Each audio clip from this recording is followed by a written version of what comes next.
everyone, this is In-Game Art. We're doing another boxing and breakdown of the demo. This is Cosmic Star Heroine for the PlayStation 4. This is a limit run physical copy of the game, so sadly getting a copy will not be the easiest.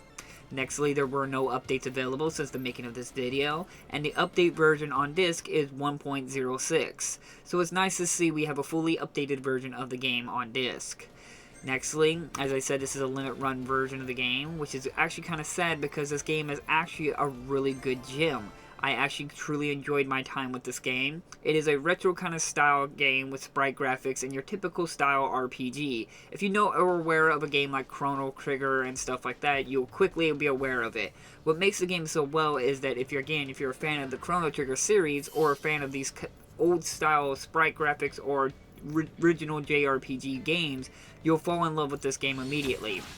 Now, story-wise, it's pretty generic. It's nothing too amazing. I won't give spoilers, but don't expect anything that truly, new out of it from your typical JRPG. But that's not where the game really shines. It's really about its writing and characters. Each character really fills in the roster of each party member.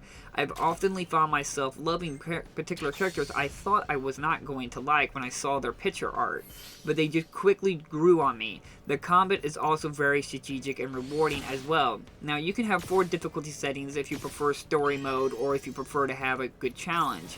I started on Heroine mode, and it's a nice blend of good strategy, but yet not too punishing that it ruins the fun, if you will. But what I like about the strategy side of it is that you can't keep doing actions. You can't just keep mashing the X and attack button. Every action has a, energy that you use up, and you need to rest before you can regain your energy. What makes this good is that it requires you to have strategies to plan to how to initiate particular attacks and methods and combos with your team members to do more devastating damage. As I said, with up to Heroine difficulty, I've often had to find myself to use certain particular strategies to get through enemies, the easiest and the best. And what made the game even better is the fact that the game definitely focus on not having grind. Now, you might have a little bit grind on the higher difficulty, but on Heroine difficulty, I was going through the entire game pretty much without any grinding at all. I did a few grinding matches here and there to try it out, because you can just instantly jump yourself into a battle, so you don't have to run around in circles like the old JRPG style. But I wasn't a big fan of that. It kind of like the blue screen when you got into the battle, the grinding moment. I didn't really like the blue screen they used for it. It kind of just disoriented me. But I did like the fact you didn't really have to grind on Heroine difficulty. I just kept playing. I just kept progressing to the story. I never had to really train at anything. I just kept unlocking newer gear and just getting further in the game. It was very well done and very well planned out. As well like the exploration and just the overall depth of the game. As I said, it's your typical JRPG, but with how much is compact into the game, and with a lot of games you can get out there that just feels like a lot of the RPG Maker kind of main games out there, which is nothing wrong with them. Don't get me saying me dogging on them. I understand that everyone has their roots and where they start from, but to see a good budget like this kind of style game, I actually say that it's very overlooked and unappreciated, just because maybe it looks like your RPG Maker kind of game. Don't overlook this one. If you can get it for a digital download on Steam or your PlayStation Network, Xbox One, or your Nintendo Switch, it's well worth your time.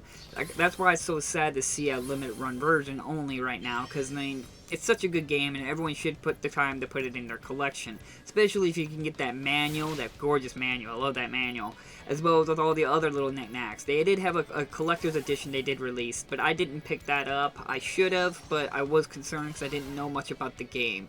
But I have to highly recommend this one. I really do. If you see it, pick it up, because it's really fun with good music. Not the best story, but it's there. But with mostly its characters, its strategy combat, and its really rewardingness. This is one of the games I'm really glad to have on my shelf. So hit that like and subscribe button if you want to see more videos from me. I'll try to leave links on the description, but these are third-party sites, so they're going to be inflating the price and gouging you. But it's up to you what you want to spend. So thank you all for watching, and I'll see you guys in my next episode. Bye-bye!